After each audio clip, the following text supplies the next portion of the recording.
John 19 verse 17 through 42. So they took Jesus, and he went out, bearing his own cross, to the place called the place of a skull, which in Aramaic is called Golgotha.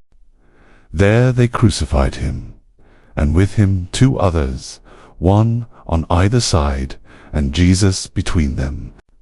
Pilate also wrote an inscription and put it on the cross. It read, Jesus of Nazareth, the King of the Jews. Many of the Jews read this inscription, for the place where Jesus was crucified was near the city, and it was written in Aramaic, in Latin, and in Greek. So the chief priests of the Jews said to Pilate, Do not write, the King of the Jews, but rather, This man said, I am King of the Jews. Pilate answered, What I have written, I have written. When the soldiers had crucified Jesus, they took his garments and divided them into 4 parts, 1 part for each soldier, also his tunic. But the tunic was seamless, woven in one piece from top to bottom. So they said to one another, Let us not tear it, but cast lots for it, to see whose it shall be. This was to fulfill the scripture which says, They divided my garments among them, and for my clothing they cast lots. So the soldiers did these things, but standing by the cross of Jesus were his mother and his mother's sister, Mary the wife of Clopas, and Mary Magdalene.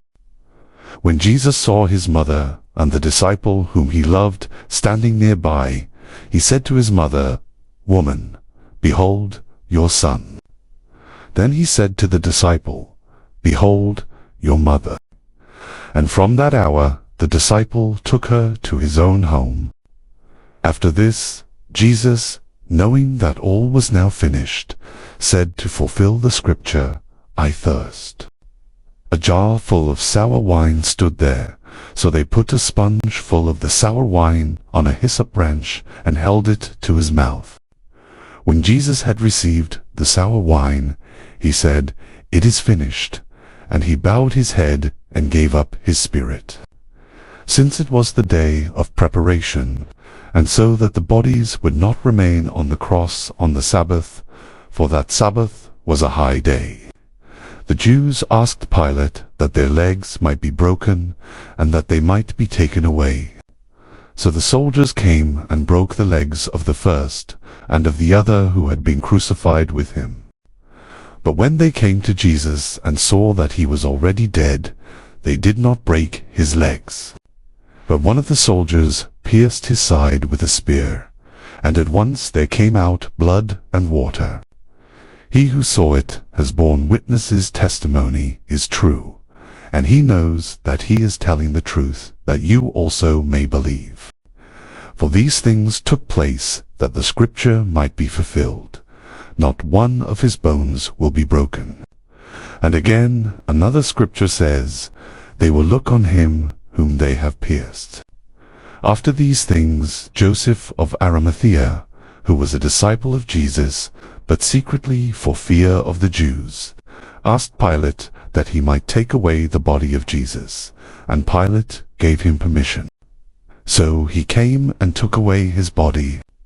Nicodemus also, who earlier had come to Jesus by night, came bringing a mixture of myrrh and aloes, about 75 pounds in weight.